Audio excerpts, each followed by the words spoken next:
Hi, everyone. Thanks for logging on. The goal for tonight's meeting will be to learn the nominal group technique and apply that technique to the topics that we came up with in our first meeting. Then we'll go over what to expect for our next meeting in April. Our presenter tonight is one of our PCORI consultants, Dr. Peter Kronholm. Dr. Kronholm is the Associate Professor of Family Medicine and Community Health at the Hospital of the University of Pennsylvania. He is the Associate Program Director of the DFMCH Residency Program and Director of the Mixed Methods Research Lab.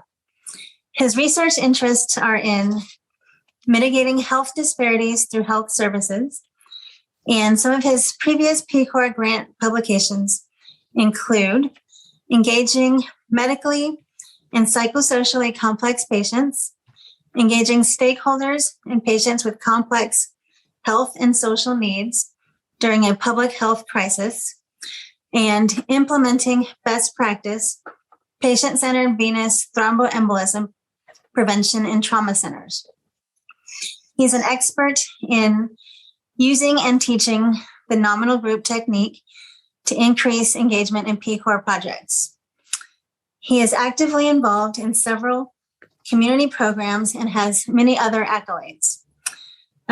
Dr. Kronholm will introduce the interactive exercise using the NGT toolkit that will help us remember our brainstorming topics from our first meeting. Thank you for joining us tonight, Dr. Kronholm. Thank you. I really appreciate that introduction. And Matt, do you want to introduce yourself real quick? Absolutely. I'm Matt Carney. I also Department of Family Medicine Community Health at Penn and work with Dr. Kronholm as Associate Director of the Mixed Methods Research Lab. Well, so first of all, I wanted to thank you for inviting us to be part of this engagement process. So we were asked to present on a technique known as the nominal group technique, which we used in one of our engagement awards to help build consensus. We want to, our objectives are to increase everyone's familiarity with the process as a way to build consensus, and also make sure that you understand the key elements of a successful nominal group, and have a good sense after the session about what the product really should look like. And then we wanted to end the session with all of you participating in an abbreviated version of a nominal group. And we want to sort of jumpstart the process using the ideas that we generated at the last stakeholder meeting. So nominal group is a group methodology. It was developed in the 60s. As it was being developed, it was noted that participants reported really high satisfaction with the process, and that the product tended to generate larger numbers of ideas compared to other group methodologies. It's a version of a small group discussion. It is highly structured, and it's designed to lead a group towards consensus. We do this most of the time with groups of 5 to 10 people, which is going to be one of the limitations of tonight's experience. This is a big group to do this with. But, we mostly want you to sort of be part of the experience and take away what the process, what's involved in the process. So we ask individuals in the group to sort of think about and generate ideas to a question that's posed by a moderator, and then ask those same people in the group to rank those ideas. And so you end up with a product that is a prioritized list of items related to the question or topic of interest to the group. And then the actual steps of a nominal group process are pretty straightforward. So we start off with an introduction. The facilitator welcomes everybody and explains to them what the purpose and the procedure of the meeting is. Sometimes there's some icebreaker activities or things to sort of frame the question that's going to be asked. And then the moderator poses the question to the group. And then the group is asked to sort of just silently reflect on the question, think about ideas, how they might answer it. They're encouraged to write down ideas. We always give participants paper and pencil to jot these down. We don't collect the paper and pencil, so people don't have to worry about how they spell things, or if they write down things, they end up not wanting to contribute to the group. It just gives them some space to think up things on their own and in self-reflection. And then there's a process. We usually just go kind of round robin around the group and ask each person to give one idea. And people are, it's understood that you can pass at any time. If you passed before, you can always give an answer the next time it comes around to your turn. If you heard something that helped you think of an idea that you hadn't thought of before. And then this process continues until everybody has given all the ideas and everybody has passed. And we're going to sort of pretend that the last stakeholder meeting that we did together was sort of these first 2 steps, and try to use the ideas that came out of that as that list of shared ideas that the group presented. And then the process involves a discussion within the group. We want to make sure that every person in the group has a shared understanding of what each of the items that were generated from the question means. Sometimes people describe really big things, and the group sort of looks at the list and decides that something might be out of character for one, and maybe that's big enough that we ought to break it into another idea or 2. Sometimes very similar things are mentioned, and once we sort of go through the process of clarifying all of the items with the group decides that those are maybe close enough to be put together. And so this sort of cleaning process is just making sure that everybody's on the same page about what all the items mean, and that we really represent a good understanding of what this group wants to contribute to that question.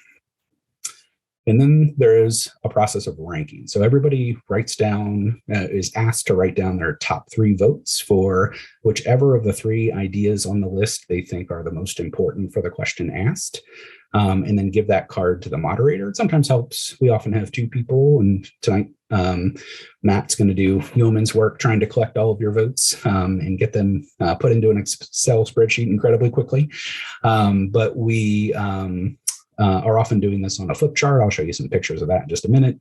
But we go through and indicate, usually with little tick marks, how many votes all of the items got.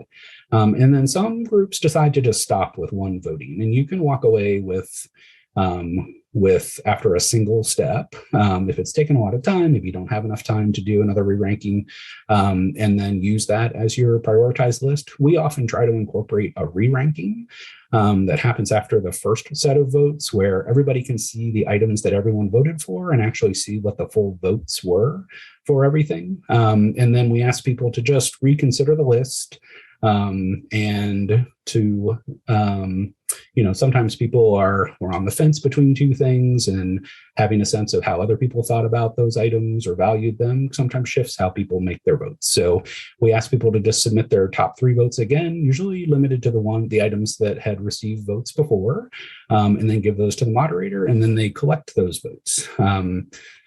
And that process usually takes about 90 minutes to do. It depends on how rich the conversation is, but it does take quite a bit of time to go through that process.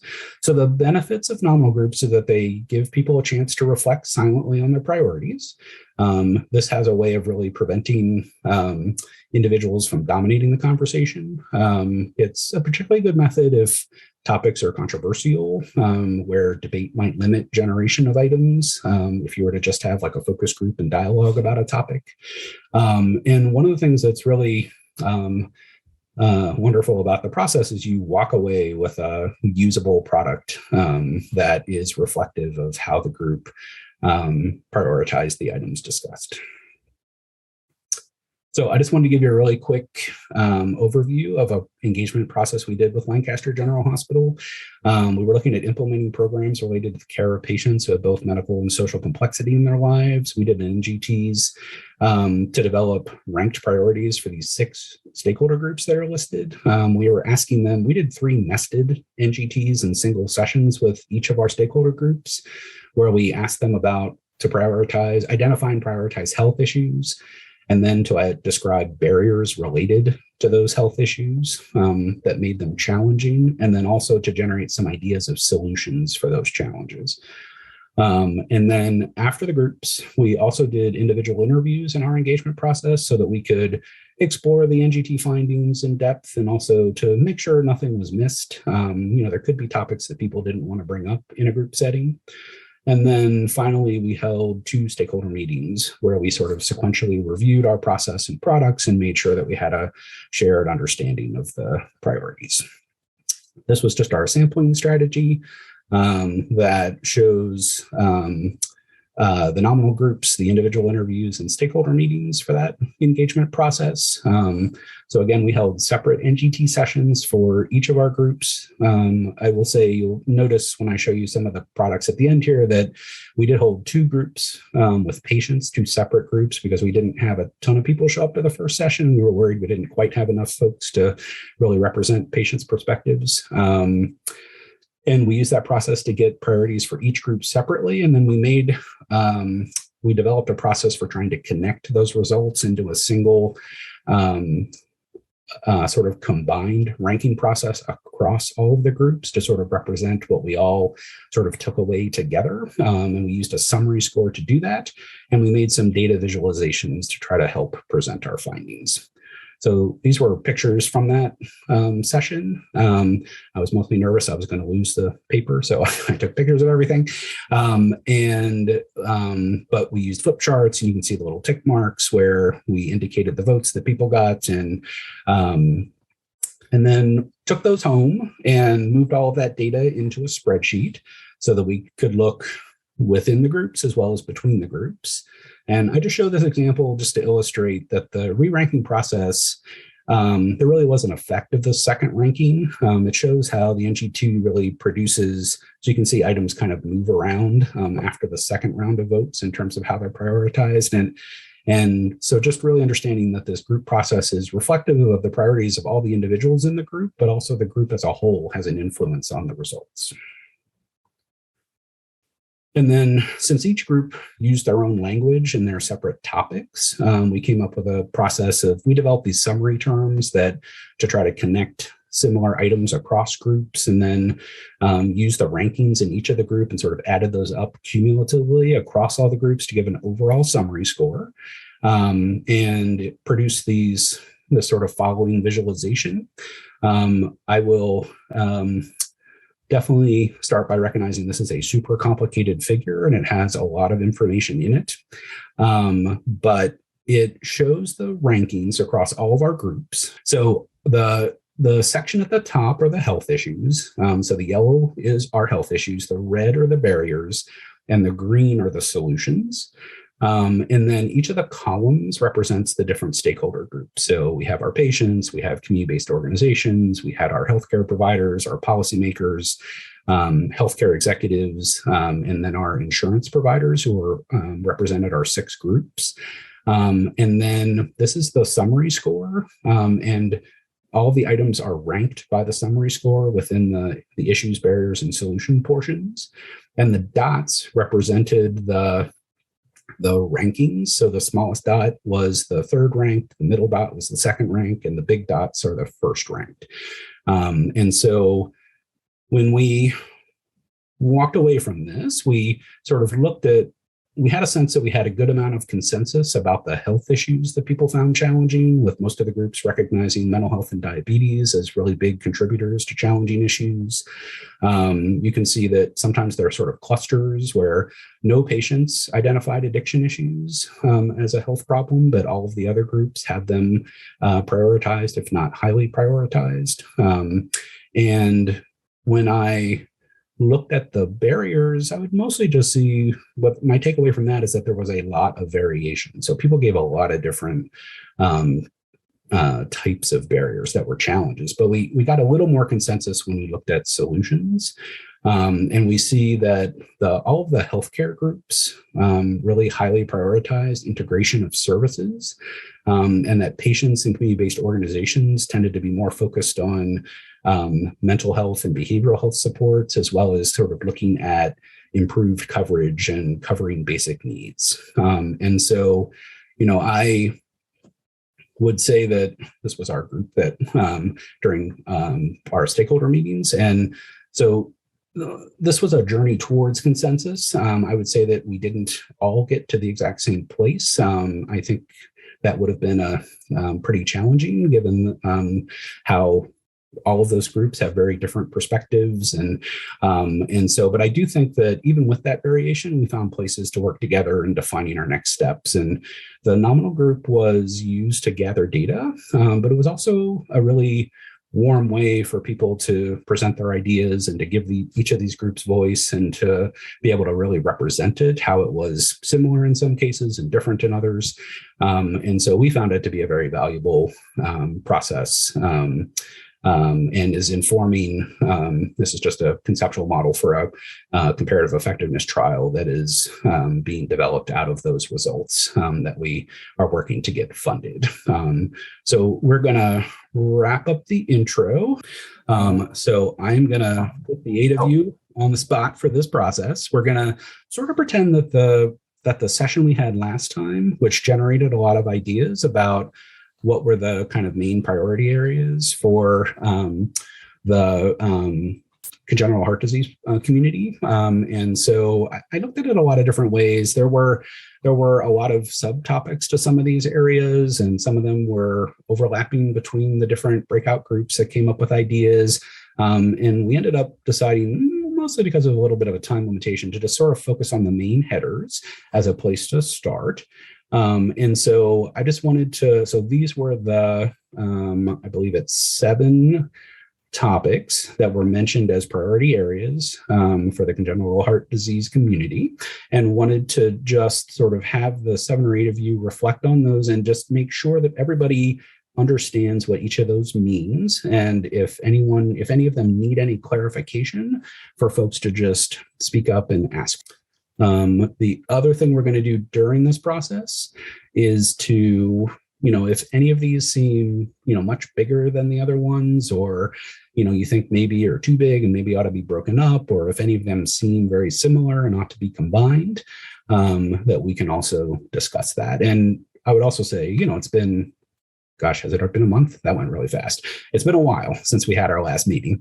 There might be other topics that came up that aren't represented by any of these 7 things. And if that's the case, then feel free to add an additional item. So I think we have Allie, Sean, Laura, Batia, Anna, Teresa, Jessica, and Jenny.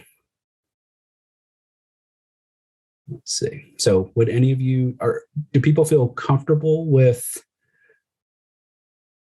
these items? Are there anything that people want clarified? Sorry, I'm Jenny. I just had one question though, because I know you were talking about possibly even putting some of these together if there were similarities with them. Yep. And I noticed that with the deciding the medical treatments for the best option and the studies comparing different treatment options and choosing, were those very similar kind of to maybe where they could have been combined together? Would any of the groups that or folks who were in those groups who described those 2 topics want to discuss a little bit about whether they thought those should be separate or whether those might be combined? Hi, I'm Anna, and I agree with Jenny. I had that doubt too. I had the same thought that could be combined. Maybe, I don't know, maybe you wanted to separate it for a reason, but I think that we're talking about different treatments for different conditions. Those could be combined. I agree with Jenny. I thought about the same. Okay. Is this D and E that we're talking about? I'm sorry. Yes. Yes. Okay, so that was my group last time, and we actually did talk about them in the same discussion. And I think I'm the only one on here from that group. From that, I'm trying to remember. I think I am the only one on there, and I think that it would, based on our discussion that night, I think that would be appropriate. Would be my input. Okay. Is there I agree. Okay. Anybody feel like they ought to be kept separate, or? Okay.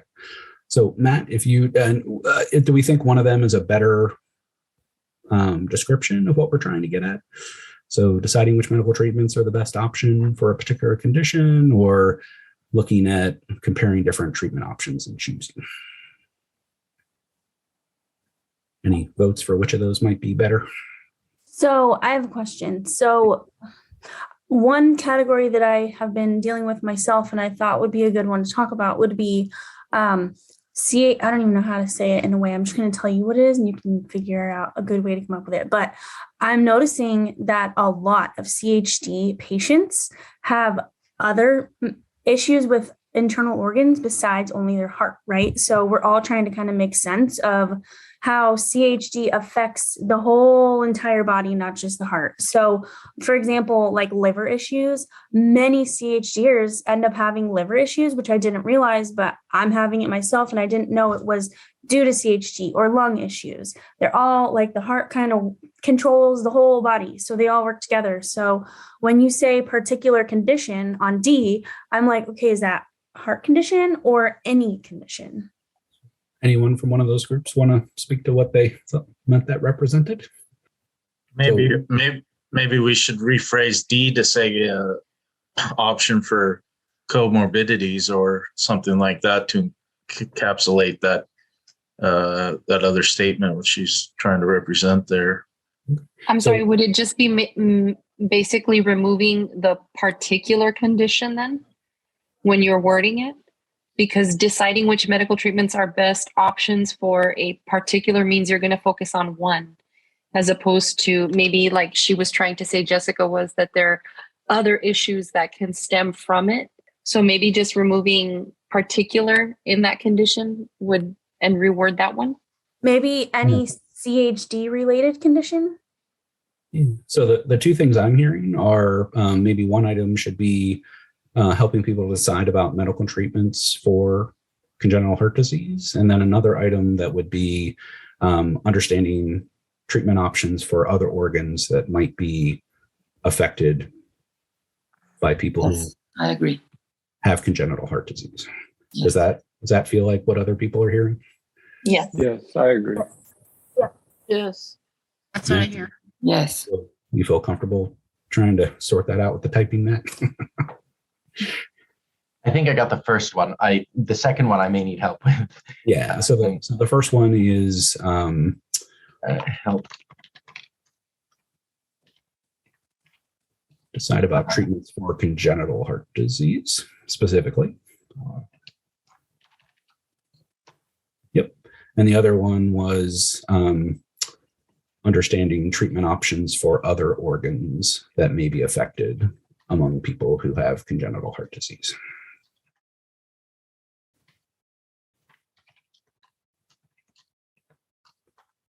Does that feel like it captures what we're talking about?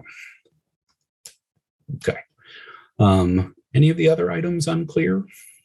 I think me. I was in the group that presented G last time, and I think what we meant was that should be broken down into like neurocognitive development, like from infancy to adulthood, and then broken down to like cognitive function decline as we get older.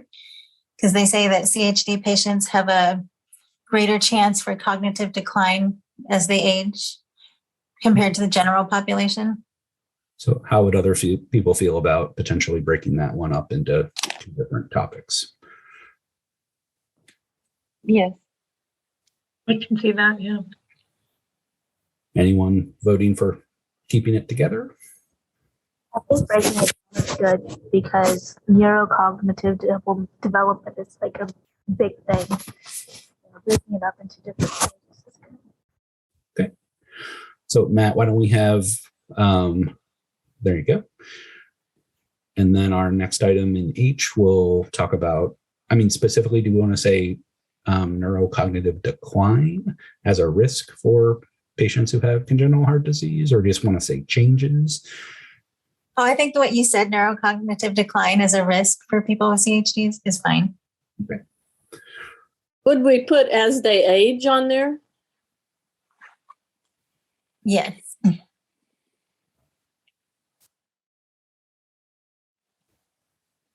And actually, infancy to adulthood is kind of as they age. Do we mean specifically as they become older adults, or does this happen earlier in life? I guess earlier in life. Okay. Yeah. Okay. Any other topics people would like some clarity on? I had one for B. When you said transitioning from pediatric to adult care, you're solely talking about cardiac because it's congenital heart, right? So would it have to be specific on there for, are you just talking about the care in regards to physicians, solely physician care? Or is there something else that we're trying to talk about in regards to care? What kind, because I wasn't in that group. I don't know their specifics of exactly what they were trying to go for. So if anybody was in that group, were you mostly focused on? We were focused more on, cardiology care, going from pediatric cardiology to adult congenital physician and care teams. Okay.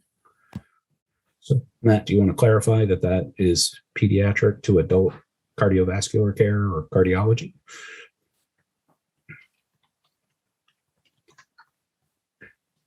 Does that feel like that clarifies that enough for everybody? Okay. Yes. Anything else need clarification?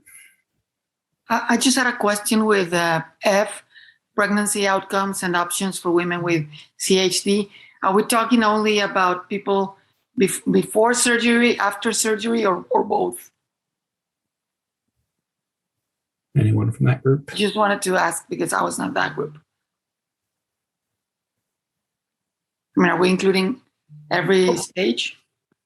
How I view that is, and I would probably, instead of pregnancy outcomes, I might consider wording it family planning potential, maybe, because you need to consider the the options for family planning prior to even getting pregnant with as a woman with CHD. So maybe combining those things.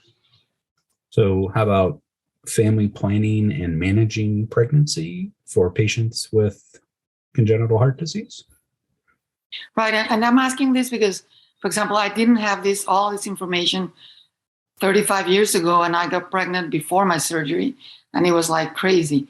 So this is information that would be very good to have all the way since you're just a little girl. But I didn't know if you were talking about the option of having a baby, but maybe after surgery. I didn't know what you were covering.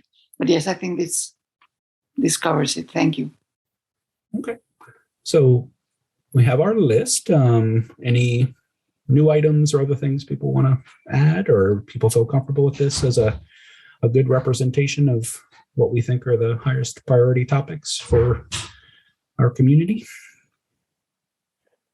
I just want to add on the mental health number one.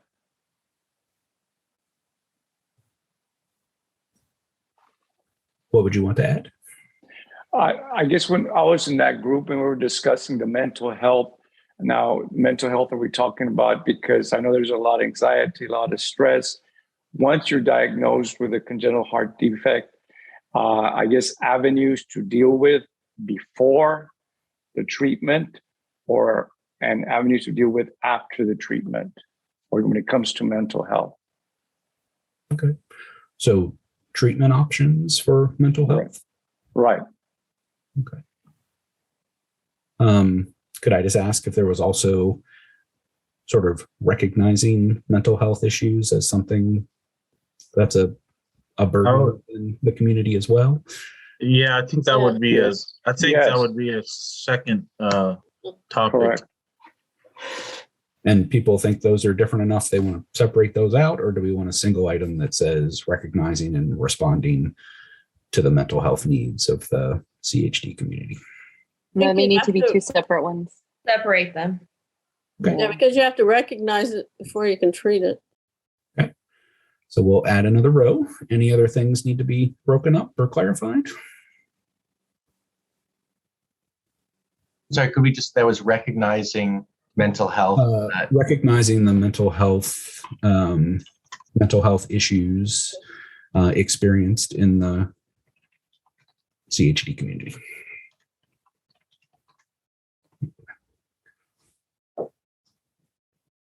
Okay. All right. So I think for the sake of time, why don't we say that this is our list. And then what we're going to ask everybody to do is to send Matt, and so that this is everybody, so all 19 minus 2, 17 of us, to send your vote to Matt. And it's set up so that you can only send your vote to Matt. Nobody else is going to see your vote. So this will be anonymous. So just use the letters so you don't have to type the whole thing out. So, and put a 3 next to your highest priority vote, a 2 next to your second highest priority vote, and a 1 next to your third highest priority. Does anyone have any questions so far? Yeah, actually, yeah. If there were any questions about the presentation or I don't have a question, but I have a comment. I'm just sitting here fascinated, even just in realizing that if I did this like 5 years ago, I would have totally ranked things differently than I did today. Like, it's just amazing to me because now we're kind of combining everyone's perspective and where you are in this moment with your experience. So if we did it, every so often, I bet it would change even based on what you're going through. What kind of things have changed for you that have changed how you prioritize? Oh, I had some major experience in 2019. My valve ruptured, and so I needed unexpected open heart surgery.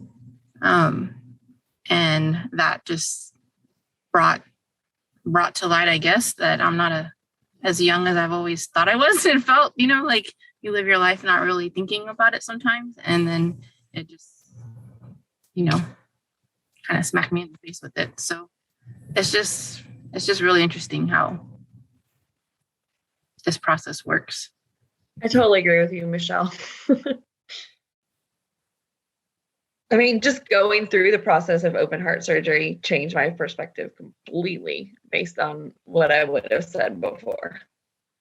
Any other and we kind of did this in a different way, in the sense of kind of taking these ideas from the last time. Do you think if we had started from scratch and you were kind of just given a little quiet time to think about the top priorities, do you think other things would have come up, or do you think you would have ended up in a pretty similar place? For me, I think it's really covering everything. It's really very good covered from my point of view. Yeah, I agree. I do like the fact, like listening to them speak, it was similar. The fact that some of these things that we're even bringing up or discussing or trying to make, bringing to light, some of these things I never really thought about at all. And now looking at them, it's like, wow, if I would have made certain things a different priority, I wonder if things would have been different. If I would have been able to find more help or more care or, resources or thinking about mental health, about any of this stuff. I never really thought that much about it. So it's interesting to see it going the way it is right now. And I'm very interested and excited to find out more about how this is going to work out for us so we can help others. Mm-hmm. Mm-hmm. I agree. Does anyone So Rita and Joe V and Michelle, I'm kind of interested for you guys as stakeholders, because you were in the project from the very beginning, even more than me. But so a lot of these topics on the few interviews that I did coming into this project, like I see so many of these topics. I guess just when Dr. Kronholm asked, did we think we would have come up with different topics? My immediate response was no, because so many of these came up in the interviews of people who wanted to be a part of this research project, and the same things kept coming up over and over again. And the driving force was among all of us wanting to do this research was just that we wanted everybody to get treatment and know what we knew now. And so I'm just interested because my immediate response to that was no, I feel like this is pretty consistent. And so I'm interested with you guys who have been a part longer than me, if you feel that way, too, because that was my thought. So why don't we sort these data, and then we're going to hand this over to your leadership group to take you through a little bit of a conversation about how you might use these priorities. So this is a good example. You have a top 3, but actually 2 of the items tied for third. So you actually have 4 items that came out of this. Now your group may decide, maybe there's not a huge difference between 11, 10, and 9. So maybe your group wants to, not lose the fact that I, C, E, and D were all pretty close. So, there are no hard and fast rules about how you use this. It's just a guidance. But I would say that the 19 and 16 do sort of stand out in terms of their rankings as sort of really top priorities from this group.